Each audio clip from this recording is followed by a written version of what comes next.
it's over. Hey, good evening. This is Mike with Youth Baseball Talk Live. Hey, be sure, before we get started here, give us a like, a share. Be sure to comment. We want to engage with you tonight. Tonight we have a very special guest. I consider this guy a friend. His name is Justin McFadden with the Dallas Bandits. Justin, man, we're going to dive right into. I'm sorry, Matt's here tonight as well, co-host here. We're going to jump right into it because I'm jealous as hell. You got to experience Game 5 in Arizona.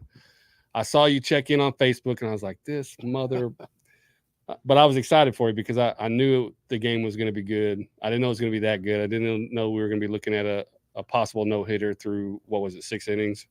And so tell us what that experience is like. You're in the, you're a Rangers guy, so you're in the enemy's territory and you're cheering for the Rangers. Kind of, how many Rangers fans was there? What was that like? What was the celebration like at the end? I mean, it had to be incredible. It was wild, man. So my brother was there the night before for Game 4. His company, about 10 of them flew down and went to the game, and we talked about that. And he was like, "Man, it was no Ranger fans." He said it was all Arizona.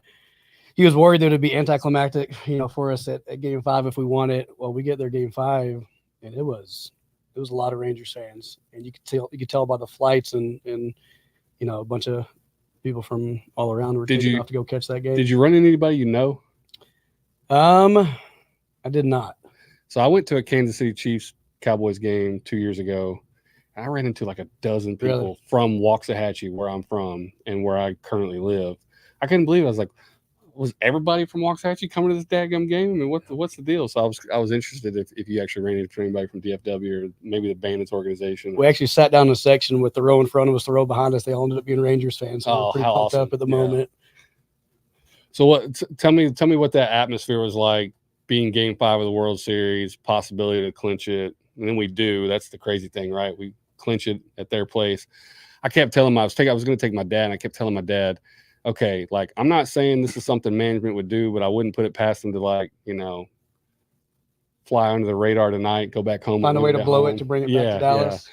I was like, I don't think they'll do that, but, man, I kind of deep down, I kind of hope they do because we got tickets. So it was intense, man. I mean, like you said, no hitter going into the 7th inning. I ended up going with my uncle. Him and I planned ahead. We're like, we're going if it's a clincher. If it's not a clincher, we'll cancel flights. We won't go. So once we got that 3rd win that night, we flew out the next morning at 7:00, and he was at Nelson Cruz Game 6, drop ball in right field, 2 chances. So sitting next to him watching the game, I'm enjoying it. We're both diehard sports fans, baseball fans. He's nervous. He's nervous. Yeah. Like he's not enjoying the moments. It's like, we're getting deeper, and I, I've been following him closely, and my gut was saying, we're going to shut him out. We just need one. Yeah. And he's like, no, we're going to lose it. I remember Game 6. It was the worst day of my life. So as we got deeper and deeper, it's like, I'm getting pumped. I'm staying up. He's sit back down, get back where you were when we got that hit. I'm like, dude, let's enjoy these moments. So it was intense. It was awesome. What was the celebration like? I mean, obviously all the Diamondback fans cleared out, but like, it's all huddle around like the bottom at home plate, just kind of nuts a little bit. Stating the obvious, once that ball made its way under the glove in center field, you could just see the faces were like more of a step back and be like, that's it. That's 3 runs. Like, that's it. Yeah. And then once it hit, we thought when we went down, so yes, because I was fortunate to be about 38 rows behind home plate. So once for that last couple outs, we moved down to like row 10. Yeah. Because some of those Arizona dudes left. But once it finished and we turned around and looked, we were shocked to see the bowl was full with a bunch of blue, second level full with a bunch of blue. So that whole back end behind home plate, there were Rangers fans everywhere. Wow. And of course you had some Arizona stay, right? But it was a lot of red and blue. That's amazing. You know what I heard about it too? I saw a little thing on TikTok was that the Arizona fans were actually really nice fans and really good to the Rangers fans. Like, they're buying people beers and all kinds of stuff. Like, it was just a great atmosphere. Is that true? Did you notice that too? We had Arizona fans say after playing Philly last series, we're happy for y'all. The way that Philly fans were treating them and the way that they saw that we were just enjoying the excitement in the moment instead of harassing them, they were like, good for y'all. Let's enjoy this together. So it was cool. It was cool. I think we talked about Philly fans on the last show, so not surprising to hear that they were turds. So No, and I think that's cool. That's a cool atmosphere. I mean, again, it's one of those things that I like both ways too, right? yeah, You like to hate the bad fans, For sure. but it's also fun to be supported by good fans as well. yeah, I was talking a little bit about this before. I'm a Twins fan. Everyone knows that on here. I really do like the Rangers. I like most Dallas sports teams. I do not like the Cowboys just because they're like the Yankees to me. They win all the time. When I was growing up, they haven't won in a long time. But in the 90s, all I ever got to watch was the Cowboys, right? I moved down here in 98, and I've been to more Rangers games. I probably know just as many Rangers players as I do Twins players. And I really wanted them to win the World Series, and I thought it was going to feel like my team won, but it didn't. it didn't. No, I still was happy for them. I was more happy for my buddies, because like you said, it's my second favorite team. It's not my favorite team. It was still super cool to watch all my buddies celebrate something that they've never seen, because I can't wait till the Vikings do that. Yeah. But it didn't feel like my team won. So all you Rangers fans out there, I love that you guys got to celebrate. I'm glad I was a little bit of a part of that. Can't wait for my Vikings to do it, but it was kind of a weird atmosphere. And I don't know how it feels to you guys. You're 39, you're 40, and your entire existence, your team has now won the World Series. We got close in 10 and 11, right? So close. And So just couldn't close. finish it. But That's my dad. My dad's like, I'm 77 years old, and the Vikings have never won a Super Bowl, and they've lost 4 of them. And he's, he does that little thing where he's like, when I die, make sure the Vikings are my pallbearers so they can let me down for the last time. You know what I'm saying? And that's kind of how it felt for you guys too. And like, now you guys just get to sit back and relish it. I think the biggest statement after the game from all the fans, having a good time after the game was, we can finally release 2011. Yeah. We can finally release that kick in the stomach, and it's done, and it's in the past because now we have our title. And my buddy Ty, he's a Cubs fan, right? Yeah. And he went through that where, he waited 100 years. He's not 100 years old, but he looks like it. But he waited a long time to get that World Series. And I forgot to ask him on the way in. I was talking to him if it felt the same way to him with the Rangers winning, because that's his second favorite team too. So my dad's a diehard Cubs fan. He spent his youth in Chicago, and he's a Bears fan, a Cubs fan. Oddly enough, he doesn't like the Bulls. He's turned out to be a Spurs fan, but it's when they won the World Series, I was like, okay, because me and my dad had this relationship where when my teams win, he'll buy me some kind of collectible. Sure. So the Cubs won. I got him a couple of collectibles, and Dad, if you're watching, I'm waiting on my Ranger stuff. But anyways, it's kind of one of those cool experiences. Like, I don't like the Cubs, but I was happy for my dad that his childhood team won. 108 years. Yeah, and so he grew up going to Wrigley as a kid, and waiting for the Cubs to win. How did you not become a Cubs fan? So my parents don't. Especially my dad. My dad always let us be individuals. He never really sat down and said, okay, that we're watching the Cubs today. It was and the way I picked my sports teams was the first one I saw. Whatever game I sat down and watched first is the team that I just started following. College football, the first game I ever saw was Rocket Ismail with the Longhorns. They were playing Notre Dame, and I think they were playing Notre Dame, and they won that game, and I've been a Longhorn fan ever since. I started watching the Cowboys in 86, 87, something like that, and just been a Cowboys fan. Same with the Rangers. Well, I didn't watch the Rangers on TV, but I went to a game as an 8-year-old, and we sat out in left field, and old P.D. Cavilla was out there, and that was in the original stadium, the old stadium. And God, you talk about miserably hot. I can just remember that as an 8-year-old. We were smoked out there, but and that's when things were a lot cheaper. You get a drink for a couple bucks, and but yeah, that's my dad moved to Texas when he was 19, and of course it took him 30 years, but now he likes the local teams as much as he likes the Chicago teams, and he hates the Cowboys. So he still gives me a hard time. I like your dad. Cowboys. How is he not a Bulls fan? I don't know. I like weird. I don't know how I became a Spurs But fan. see again, like a lot of people are like, and this is kind of crazy. People that I generally find that are Bulls fans also like Derek Jeter a lot. Yeah. You a Jeter fan? I'm not a Jeter fan. Okay. I'm a Red Sox fan. Yeah. Okay. I'm a Rangers first, Red Sox. Yeah, but that's the thing too. Is like Michael Jordan was such an influential part of the '90s, and when I was growing up, I didn't like Michael Jordan. I liked Dominique Wilkins and Magic Johnson, and I don't understand how you're born in Chicago. You didn't like that's great. I was a Rodman fan, not more than a Jordan fan, but yeah, I mean, I think it's.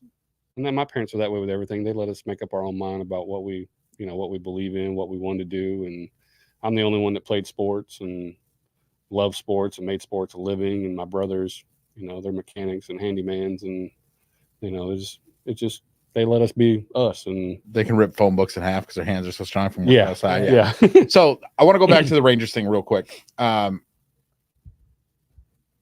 think we all missed the boat on going to Globe Life Field for Game 5. Because that was something we all could have done for $10. Yeah, I was invited by 10 different people. Gabriel went. Yeah, I really wish that I would have went. I'm sure. I heard it was a complete madhouse and a lot of fun. Texas Live was wild. Yeah, but that place Globe was Life, nuts when that final buzzer went off. And I also want to talk about. We got Gabe coming in on here. What's up, Gabe? Hey, you're on live with me. What's going on? Can you hear us?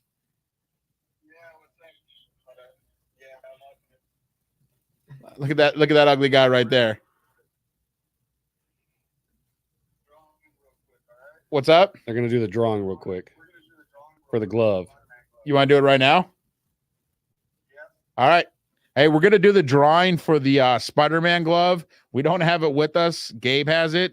So if you're out there and Gabe doesn't have the glove and you won, I'll help you jump him if he doesn't bring a deal. So you doing it right now?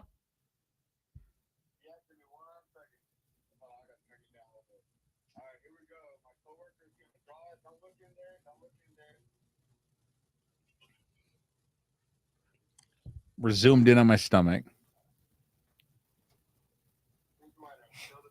We're going up here? Yeah.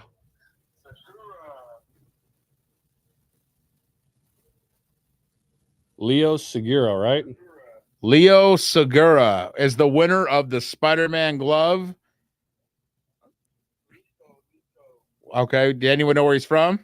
What team? Don't think so. Well, we're excited for you. If you won, comment on Facebook. You just got yourself a $500 baseball mitt for $10. Thanks for the donation. Thanks, Gabe. It's a good one. All right. Yeah, not bad at all. Yeah. So I want to go back to a couple other things too. So that celebration was cool. The parade. I don't know if either of you made it to the parade on Friday. Once I heard 500 to 700,000 people, I watched it on TV. I was turned off by 60,000. So yeah. So I've got a cool story. In 1991, the Twins won the World Series. I was in 7th grade. My little brother was in 6th grade. We lived in South Minneapolis, so a little ways from downtown. Me, my brother Nate, and my buddy Blake skipped school, caught 2 city buses downtown, and got a high five from Kirby Puckett at the parade. Nice. That's awesome. Oh, that is cool. And my brother called me. I think it was Friday or Saturday. He goes, "Hey, do you remember when we skipped school and went to the parade?" I go, "Dude, we were like 12 and 13 years old. Of course I remember that. We got a high five from Kirby Puckett. Who doesn't remember that?" Right. So I wonder how many of these people that are listening to us now went to the parade, because it looked like a lot of fun. It looked like a couple of the players were tipping back, having a lot of fun. I mean, Lowe had a good time. I think Lowe did have a good time. His shirt was almost off, if it wasn't completely off. And he was standing right behind while they were talking, just waiting for someone to ask him some questions. I went back and watched it on YouTube. I was busy and I couldn't catch it, and there wasn't any chance in hell I was going to go down there and fight. I mean, it's wild when you go to a game and it's sold out and it's 40,000 people you're trying to get out of there. There wasn't any chance I was going down there and fighting that crowd. I'm just not a big crowd person. So, somebody spills a beer on me, I'm liable to go to jail. I just can't. I don't deal well with those situations. But I love being a part of stuff like that, like big crowds and everything. I find that atmosphere enjoying. And I'm kind of a out there kind of dude. Like it's just not my scene. So I also went to the Minnesota Golden Gophers my senior year, made it all the way to the Final Four, and they weren't really. I had Bobby Jackson and they probably weren't supposed to go that far. We went to their little coming home party after the Final Four at the arena, and that was a great time too. Well, Justin, let's dig into your baseball legacy here, or maybe that's not the right word, but tell us a little bit about playing ball as a kid, if you played ball in college, and what that experience is like, and then what got you into owning the Bandits and being a high school coach. Absolutely, man. Well, I grew up in DFW, grew up in Mesquite. Okay. Back in those days, select ball wasn't big, right? Well, you had BBI league that was there. BBI. Yeah. It was kind of sort of just now getting started back in those days, getting heavier. So I grew up in Mesquite, and Mesquite league baseball was pretty competitive back then. So I did a bunch of the Mesquite league ball and played a little bit of BBI, and went to Mesquite High and was part of a fun program that had won 8 straight district championships. And but I was part of a little bit of the injury bug. Had a broken nose really bad sophomore year. Senior year, I was always a middle infielder. So I played shortstop, second base, and I was turning 2 up the middle halfway through my senior year. Kid slid through the bag. Back when you could do that. Yeah, metal spike to the leg, cracked it down into my ankle. And so so I don't have your traditional big college, baseball story. I was I was a smaller guy, right? So I was a really good baseball player, but I wasn't 6'2", hitting jacks. I was speed and a gap player and a middle infielder. So with a big injury kind of hurting my senior year pretty bad, I was going to be, a JUCO guy, which JUCO back then isn't what it is today. Right. JUCO stacked today. And I got accepted to Texas A&M and I always wanted to, either go, jump into college ball and play big college ball or go to a big school. So I had a tough decision to make back then, and I chose going to Texas A&M. And so I went to Texas A&M straight out of high school. Awesome.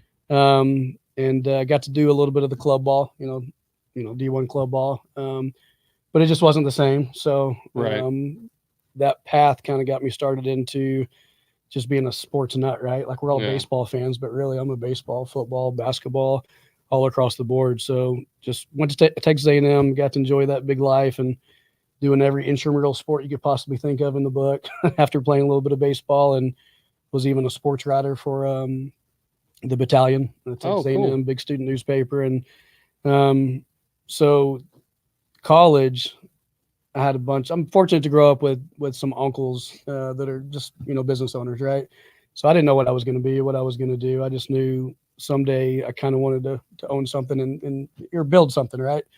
And so I jumped in just being a sports nut. I was an intern with the Ticket Sports Talk Radio in college, and was a sports writer in college. So out of college, I was still trying to look for kind of that perfect job. So I came back to Dallas without one. And what did you intern with at the Ticket?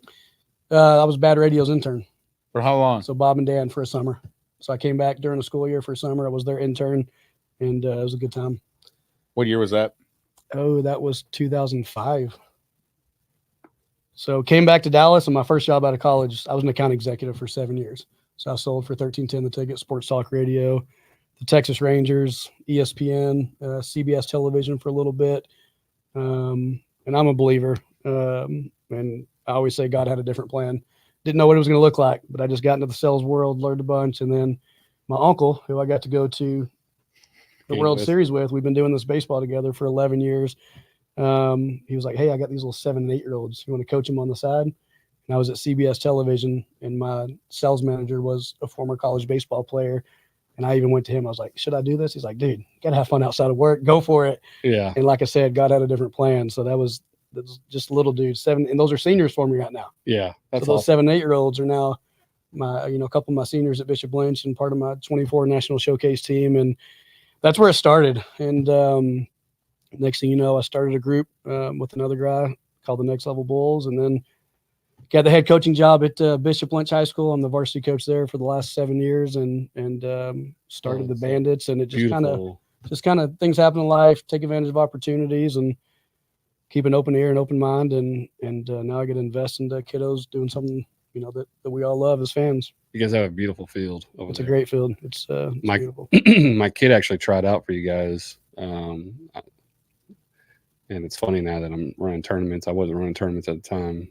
I'm running tournaments now, and my kid tried out for you, and You sound sad. No. I'm just. Like, I'm you trying need a to hug, Mike. No, I mean, I'll just come recall over the there, memory man. Come because over. Need to Come hold on. hands during this. He was. I'm just kidding. He was 10, so that's 9 years. I'm just trying to recall. Was that the next level Bulls he tried out for then? No, he actually tried out for the Bandits. Right. And it was 10 years ago. I'm 9 or 10. Yeah, he was 10 or 11 or 12. I don't remember what year it was, but I think it was when it was the first or second year you had started the organization. So November 2017 is when I launched the Bandits. Okay, so yeah, he would have been 12. Yeah. So we were looking for a home. We had tried out for several teams because the organization that we played with in Waxahachie didn't fall apart, but the owner was a scumbag. I'm sure Ron Santos rings a bell, but so we were looking for a home. We tried out with a dozen teams, tried with yours, and I can't remember. I think you called me a couple weeks later, and I was like, "Yeah, we found a team. I appreciate it." But you were looking for catchers, and he played third and was a pitcher, and so I didn't expect the call back, and then you called back, and but we'd already signed with the Dallas Patriots, and God, I would have much rather go to Mesquite than freaking Plano twice a week, but that's just how it works out, right? So, but it's like now I'm texting you every week who's playing, and it's a different relationship. So it's funny how like you said, you're a believer. I am too, to a degree. I'm not as religious as other people are, but it's funny that I feel like God puts people in your life at certain times. Absolutely. And I can go back on each instance of where I had a life-changing experience, and those people are always the people that you don't think you're ever going to do anything with, you end up doing a lot with, and it's kind of comes full circle. Yeah, it does. And so it's kind of just one of those cool things that if you pay attention, you can see it. But I want to jump in because it's kind of weird that you're mentioning the believer and stuff too, right? Like on the way here, I was listening to 90s on 9, and What If God Was One of Us was a song that was on, and I was actually thinking of how I was going to incorporate that today. Yeah. And I didn't even need to. You guys did. Yeah. So, I mean, it's weird how you say that God like works in mysterious ways and brings people together and comes in at different times of your life. And what if God was one of us? You know what I'm saying? It's kind of crazy. I could actually spend an hour talking about the things that I said I would not do that I ended up doing, and it just played out the way it was supposed to, and it's all led me to this exact moment, being on this show, talking to you guys. I mean,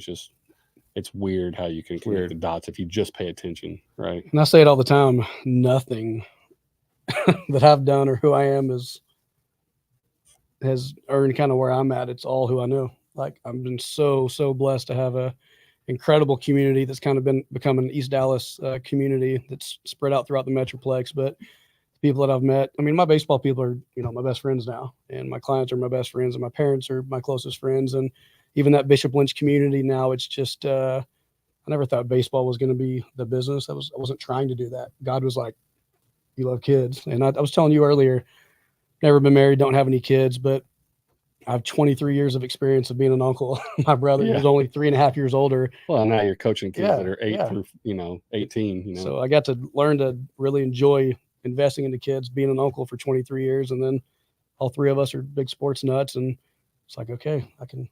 It's awesome. So I've been fortunate, and it's because of the people around me. Yeah, and those kids that you coach and those kids that you see like growing up and stuff, they become like family members to you. 100%. Like my team, my son's team ended up losing the semifinals this past weekend. To a team that was really good. Shout out to the NTX Reds 14U team. They played my buddy's team, the Texas Scrappers. And the Texas Scrappers have been a team that have been around since they were 6 years old. And there have been a couple added pieces, but not many. I'm talking like the core of that group is 10 or 12 and it's been 10 or 12 for 8 years. Yesterday was their last tournament together. They were down 0-2 in a semifinal game, came back 1-3-2.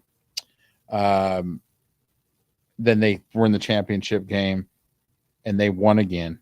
And it's so cool seeing teams that stick together and fight and do all that stuff win something like that. And it was the coolest thing that I've seen in youth sports was them coming back to win and then beating another team.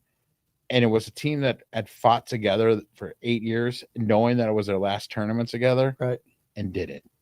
And I shout out to Texas Scrappers, Brandon, Marcus, and Damon, you guys did a great job with that team, and you guys should be celebrated here in DFW for what you guys did, taking a little 6-year-old rec team and bringing it all the way up to majors and finishing it up last night. That was the coolest thing I've seen, staying around watching you guys cheer and just watching you guys do something like that. So I want to give a shout out to that team. That's awesome.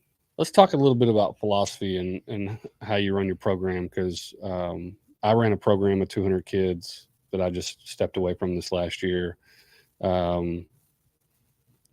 Like what do you, how do you have your coaches? Do you let your coaches just, coach the way they want to, or do you guys have, fundamental principles that you expect everybody to follow? And, the one thing that I learned being a coach in these sports is that the X's and O's that I understand doesn't matter. I mean, that's important, but getting those kids in the right positions and to buy into what you're doing is way more important than the amount of plays you can teach them. And so we haven't kind of gone into a deep dive of that yet, but I feel like if anybody, you can kind of shed some light on that, and how you guys work your program.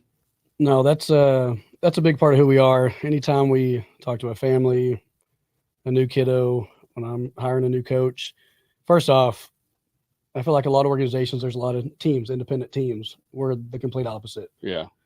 We're the Dallas Bandits. All my coaches, we're friends. We hang out together. We watch all these Ranger games together. Baseball is baseball, right? But, man, family's huge to me. Right. My family, I've got 50 family members in DFW.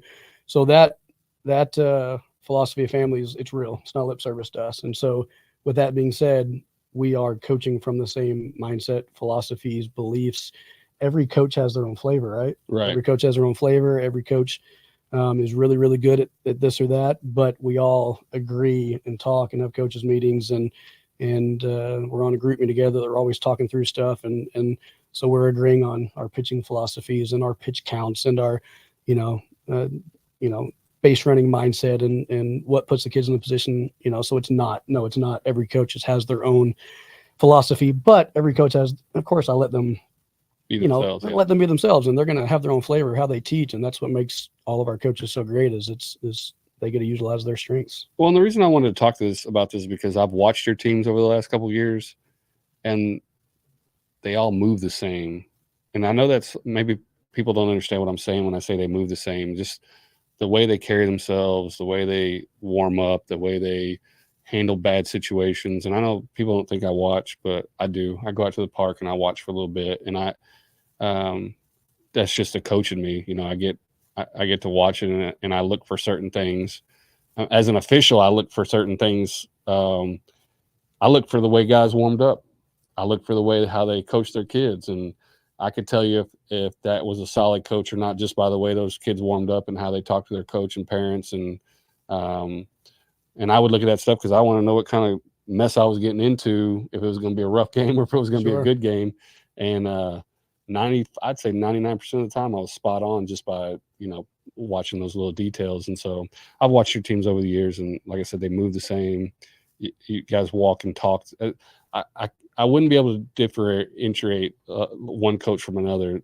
And I know each coach has their own style, but fundamentally, you guys look the same. And it just, I've always been impressed by that when I see it. And there's a couple other clubs that do it, do that too, but yours particularly. So, when I ran our program, we modeled our practices off of a college practice, and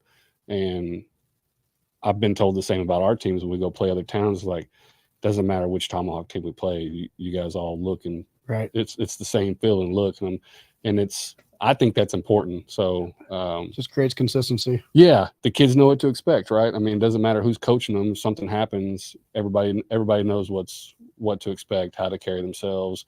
The parents know how to carry themselves.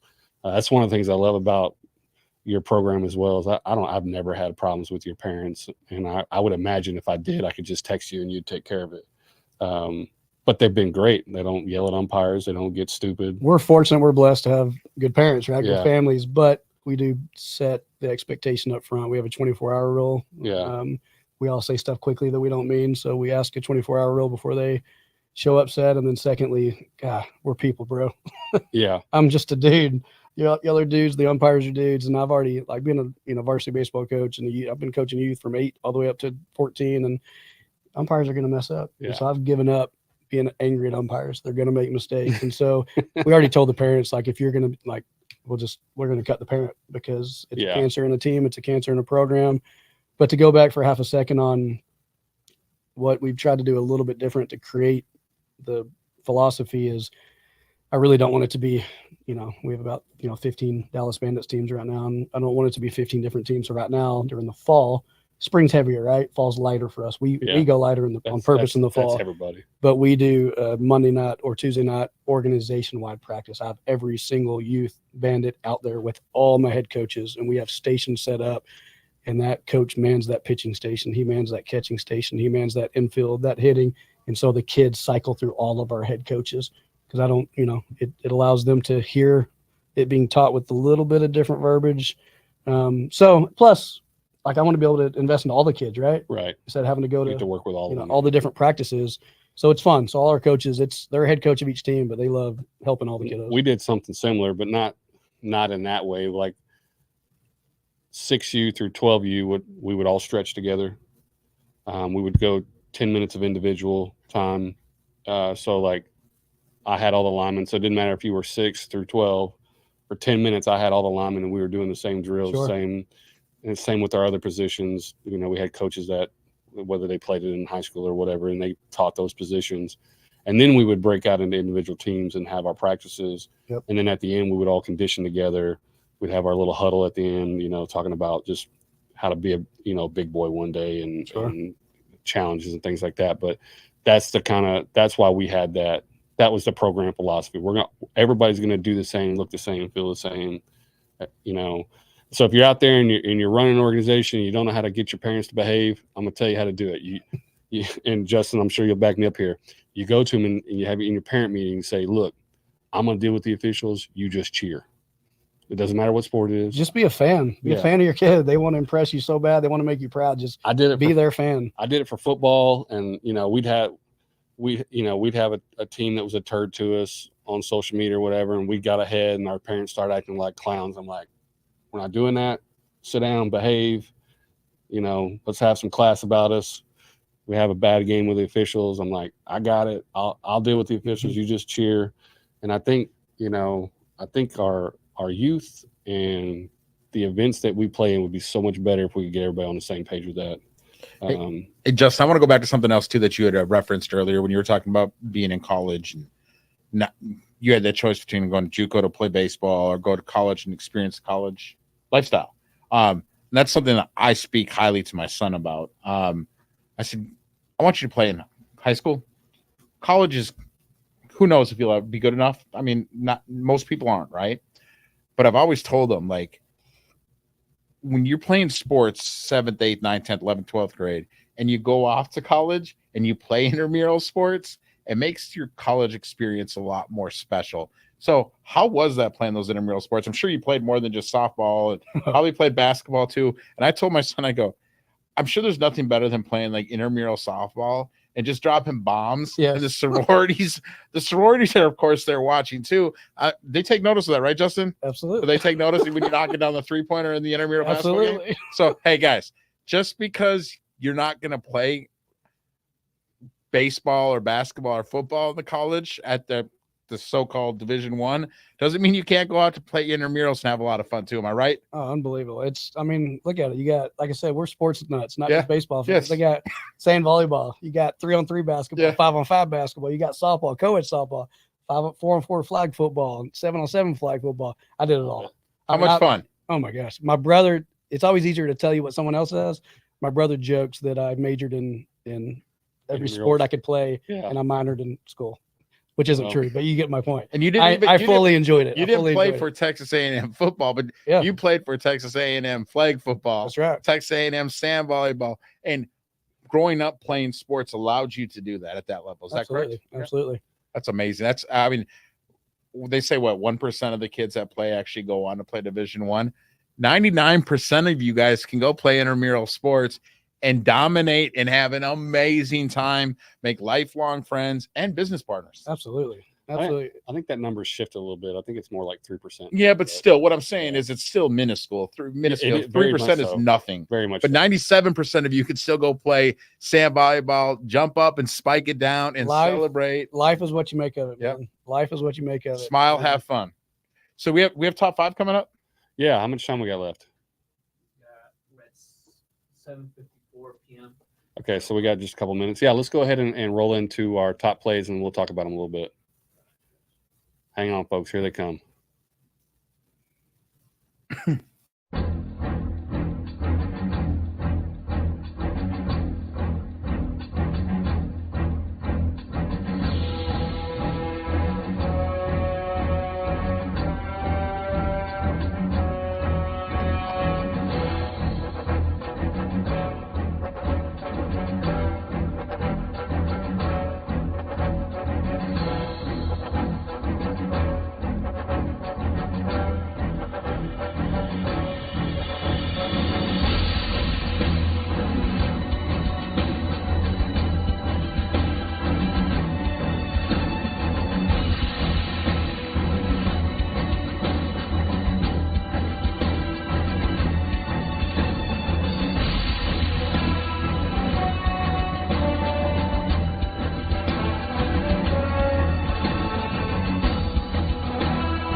Yeah. That's one. All right, guys. So that's our top plays. We'll talk about them a little bit.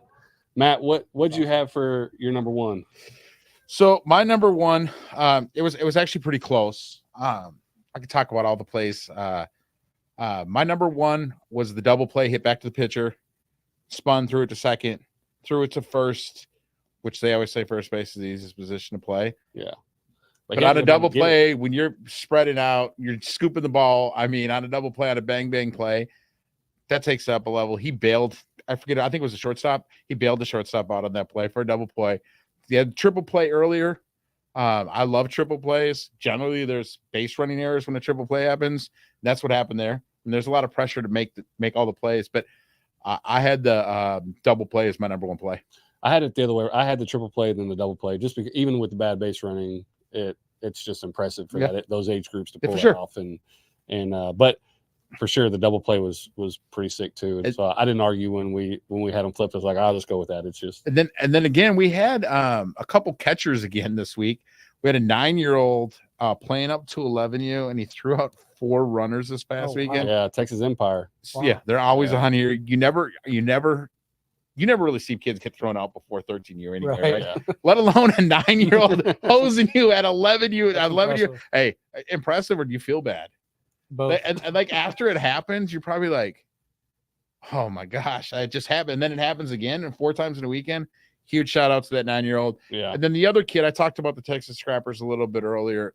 The kid's name's Charlie Holloway. He had 2 plays, actually. He did have 2 plays. One came off the all cement surroundings at Big League Dreams. Like I mean, everything's cement there. It's dangerous. Did they put sand at home plate or dirt? What is that? No, that's the ground coming up. One kid slid into home. Like, and the Scrappers coach's name's Damon, was like, hey, I didn't send my runner home because I didn't want him getting caught in the carpet. Folded up. We watched the next game. The kid slid into home. It was against our team. The carpet stopped him from getting to home, and he got tagged out. Yeah, that place. I'm glad the city's taking it back over. Me too. But back to Charlie Holloway. So, little backstory in this kid. I've known him since we coached against him since he was 7, 8 years old. I remember his dad sitting out in the center field because his kid wasn't playing a lot on that team. He was probably the 3rd catcher. Kid worked and worked and worked and worked. His name was Speedy. So he'd play on like Sundays. He'd get in and pinch run, but then he worked his way into the starting lineup. Batting last, 2nd catcher. Took over part-time, platoon catcher. Now he starts at catcher. He hoses everyone who tries to run on him, and he bats leadoff. So big shout out to Speedy. That's awesome. Charlie Holloway. I've seen the hard work. 2 plays that were up there. I had him, I think 3 and 4 or 4 and 5, somewhere in there. But a bigger shout out to you for all the hard work that you've put in, kid. You're impressive to watch. It's completely a success story. Seeing where you've came to be a leader on that team that plays at a really high level. Proud of you, kid. So Justin, I mean, I watched you guys this weekend. Looks like everybody had cameras up going with the Game Changer live. We're gonna see some Bandit highlights here soon. Absolutely. No, we won't. We won't. I'll tell you right now, we won't see any plays from the Bandits. Just like we haven't seen any. I'll send them in. I'll send them in. Okay, everyone has told us. Everyone has told us that. I'll hit the group Hey, to the Texas parents Empire, to get some videos, and we'll send them. Texas Empire sends us plays every week. Am I right? Sidious too. Yeah, Sidious too. Those two teams always send them in. And guess what? They're probably gonna win a Nakona glove. That's a sick glove, right? We do love highlighting the boys on our social media, so I'd love to start sliding them to you guys. We're giving away a Nakona glove for that, and then we're also giving away my buddy Abel. He's got a thing called Bullhide USA. They're out of Dallas. He's right down in the West End. All the gloves are designed there and then made out in South Texas. I'm giving one of those away for the Player of the Year, which doesn't need to be the best player of your team, best teammate, best whatever, best supporter. Okay. So we're giving away 3 gloves valued at like $1,500. And all you have to do is send in top plays in your best plays, and we won't see any top plays from the Bandits because no one else sends theirs in either. You'll see the videos. I interviewed a couple of your players this week when we went live at the park. That coach sent me 2 brainiacs that just happened to like baseball. Both those kids wanted to go to Stanford. One of them was like trying to be an engineer, an aerospace engineer. Hey, aerospace engineer? I think that's what he said. I was telling him earlier. Do you know who was an aerospace engineer? Who? Joshua Dobbs, who plays quarterback for the Minnesota Vikings. Yeah. They said they were giving him plays like that he had not even had scripted and telling him what was going to happen on the field, and he just did it. He did play his butt off. Old school play calling, slant route. He's drawing it up in the dirt. Drawing it on the football. Shirt in the huddle. Yeah. Okay, you're going to go past my belly button. Yeah. Button hook. So now we had a comment from Gabe, and he said that, Justin, your high school team was going to go all the way this year. Speak on that a little bit, man. Tell us about your squad and what you guys are looking at. And it's fun, man. Our program, I'm fortunate and blessed to be able to have a lot of boys in our program that we spent years investing into, right? My baseball world started when some of these seniors were 7, 8-year-olds, and now they're seniors about to head off to go play college ball. So we kind of have ingrained, this is year number 7 for me as the head coach at Bishop Lynch, and we're just kind of clicking. They all believe in it. They've bought into what we're doing. This last year, Bishop Lynch is 60+ years old, and we set the record at BL for the most wins in the history of the program. And awesome. And came just a little short in the playoffs, but we lost our lefty Ace, who after conversations with Coach Pierce at UT, he's over at UT Austin right now pitching with them, and we lost a couple other pieces, but we had a small senior class. There were like 4 dudes. Okay. So we're pretty much, for the most part, aside from a few of our boys who had a great year, our squad's coming back. So you guys are TAPS 6A. My son went to Ovilla Christian, TAPS 2A. We, as a dad, I got to experience my kid winning a state title, and that was pretty cool. So, man, I hope you guys get it. I hope you guys do it. We're excited, dude. It's gonna be a super fun year. I told my kid, I said, no matter what, no one can ever take that away from you. No one's going to care that it was TAPS 2A. You won a state title. That's right. It doesn't matter.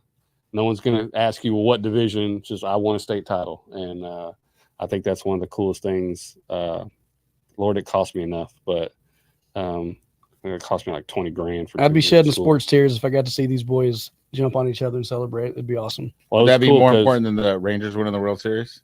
Oh, 100%. So, yeah. Not even close. Not even close. These dudes I've seen since they were 7, 8 years old, and even the kids I've only known for 1 year, like they become like little nephews to me. And dude, that'd be so awesome. My kid got to throw to the last 6 outs of the state championship game, and to see his teammates dogpiling. Nothing better. Last ground ball out was pretty cool. Rangers don't love us back like these boys do. Yeah, that's for sure. So, but yeah, man, I hope you guys get it. Best of luck this season. I'm gonna have to come check a game out. Please do. Hopefully I can get that little discount. I don't have to pay to get in. You won't be paying to come in. Let's go. Where's Bishop Lynch at? It's Mesquite. It's East Dallas. Yeah. So it's right next to White Rock Lake, close to the Dallas Mesquite edge. What days do y'all play? We're primarily Tuesday, Friday. Yep. So our district season will be Tuesday nights, Friday nights, and we get about 40 baseball games in a spring year. Well, I think TAPS is going to be back at UTA this year. The state championship. Yeah. Final Four. So hopefully I can come check you out for that Absolutely. semifinal and final game. We'll be there in the Final Four. Yeah. We'll definitely come to a couple games too. I mean, you know what we should do? We should Y'all go do a- live. At that's what I was Tap gonna say. Oh, I that'd was be just about awesome. to ask, can we do a 100%. live from it? Yeah, they won't. Y'all care. can throw out the celebrity first pitch too. Yeah.